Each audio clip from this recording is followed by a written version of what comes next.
Hello, Taurus, Sun and Rising and Venus signs. Kamusta kayo? Sana po nasa mabuti kayong kalagayan.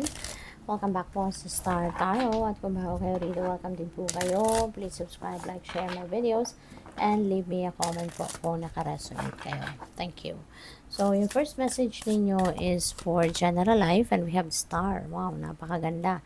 Kasi ibig sabihin nito na merong nagbubukas na bagong path para sa'yo. A new path is opening up for you, a new opportunities opening up for you. And wish fulfillment din ito, Taurus. Kaya meron dito mga wishes and dreams kayo na pwedeng mag-come to fruition. So, merong um, uh, pwede na yung opportunity na to. This is your wishes, this is your dreams na magbubukas na para sa'yo or ibibigay na, igagrant na sa'yo ng universe. Kaya good luck sa'yo. For your money, career, and finances, napakaganda. We have Emperor. Si Emperor kasi this is about stability, no? Kaya maaari na ngayon magiging stable na, no? Magiging konkreto na yung kaperahan ninyong aspeto. Maybe you will be able to establish na your money, career, and finances. Maybe you are going to, you are going to start, 'di ba? Siguro na mag-lay ng solid foundation sa inyong money, career, and finances. Baka bagong role ang hawak ninyo ngayon sa trabaho. Baka kayo ay bagong promote. Baka kayo ay bagong lagay dyan sa posisyon na yan, yung ganon, no? And magsisimula kayo na gawin ninyong maging maganda talaga ang inyong performance sa trabaho, something like that, no? So that is possible. Possible din, no? Na baka kayo ay mapopromote into a leadership role. Baka meron ditong promotion, no? Mabibigyan kayo ng bagong role, mabibigyan kayo ng managerial position. So, pwedeng ganon, no? Ang ganap. Kaya, good luck po. So, sa inyong relationship naman, we have Tower. No? Tower is a new beginning energy. No? At hindi ninyo to kagustuhan. Hindi ninyo kagustuhan ang pagbabagong ito. But, this is the universe doing it for you. No? Magkakaroon kayo ng sudden change sa inyong relasyon, sa inyong samahan ng inyong person, yung ganon, no? And this is a change na maaring ma-overwhelm kayo kasi syempre, this is surprise, no? Para sa iyo ng universe. Pwedeng meron ditong revelation, no? There is ang tawag dito, mind-blowing or hurtful revelation na pwedeng mangyari, no? Depende yan sa inyong sitwasyon, Taurus. Hindi tayo pare-parehas ng sitwasyon. So, just take as it resonates po kasi reading naman ito for the collective, no? Kaya, meron ditong makaka-resonate, merong hindi, no? If it doesn't fit your situation, then wag ninyong i-apply, no? Wag ninyong kunin ang mensaheng ito, wag ninyong i-apply sa buhay ninyo kasi big sabihin, hindi yan para sa'yo. No? But this change, alam ninyo na meron na kayong nararamdaman dito, no? Na medyo meron ng mga naging pag-aaway, meron ng naging meron ng nagsimula na, no, in the past few weeks or months. Siguro nagpapasensya na lang kayo.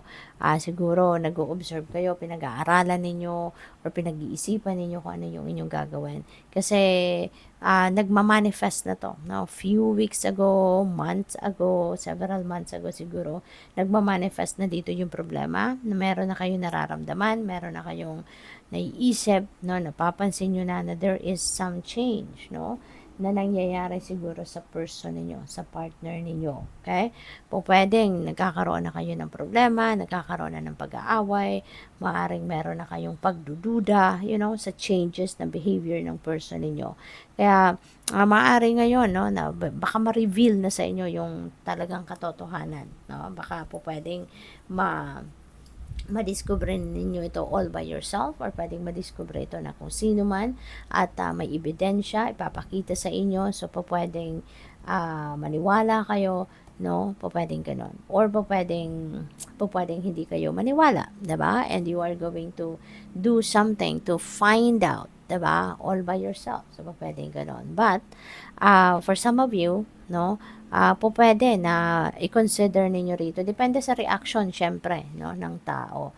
So, pwedeng meron ditong magkaroon ng end, no, end ng relationship or end ng partnership.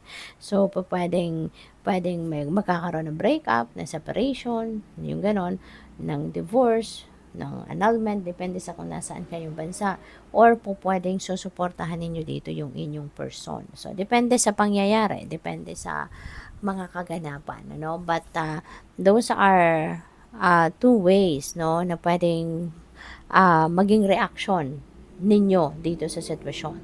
So, it's either susuportahan mo yung person mo na magbago, susuportahan mo ang inyong person para yung tutulungan mo na maging maayos pa ang inyong relationship, or baka ang iba sa inyo dito kino-consider ang pakikipaghiwalay, no? Yung ganon. But, remember that this is not going to resonate with everyone, alright? So, good luck sa'yo. So, tignan natin kung ano yung iba pa. With the star, we have 7 of Pentacles. Ayan. So, kung ano man dito yung pinagsikapan mo, pinagtrabahuan mo in the past, yung pinag-e-effortan mong trabaho, or whatever, no, task at hand or anything.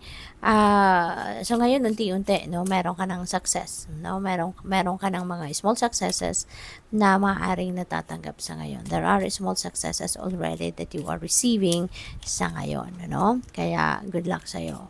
So tiyaga-tiyaga lang, continue to work hard, continue to stay in the course kasi pasasaan ba at the divine universe is still preparing, no, for the big ones. Kaya tiyaga-tiyaga ka lang. With the Emperor, we have 2 of Cups. Ayan. So, meron ditong partnership, no? Pwedeng sa negosyo ito. Baka meron ditong makakapartner ka. Baka meron ditong makikipagsosyo sa'yo.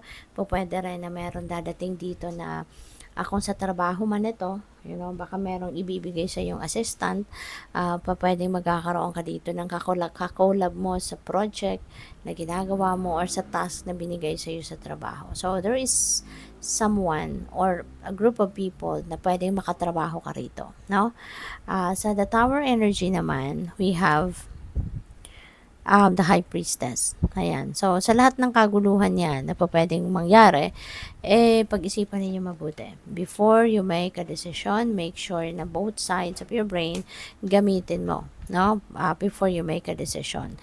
So, paalala din yan sa iyo na merong mga guidance sa iyo na binibigay ang Divine Universe at makinig ka sa iyong intuition. Sundin mo kung ano yung bulong sa iyo ng inyong intuition para nang sa gayon hindi ka magkakamali sa iyong desisyon, magawa mo kung ano ang dapat, kung ano ang tama, at kung ano ang patas. Okay? Kaya pakinggan mo yung inyong intuition kasi it will lead you to the right decision. Okay? So, tingnan natin kung ano pa ang mensahe para sa iyo. Tingnan natin kung ano yung final message. We have risk and dare. Ayan. So, maybe pwedeng related dito sa trabaho. You're going to take risk on something. Baka meron ditong importanteng decision din na kailangan kayong gawan sa trabaho, sa negosyo ninyo, sa career ninyo, no? Career move, pwedeng ganon. So, maybe you are going to take a risk sa ngayon. Or pwede rin na sa relationship ito. Yung decision na gagawin ninyo rito, maaaring you're going to take risk sa sitwasyon na yan. So, depende sa inyong sitwasyon. But, yun, paalala sa inyo, listen to your intuition. Okay? So that you will be guided accordingly. Thank you for watching. Love and light. Namaste.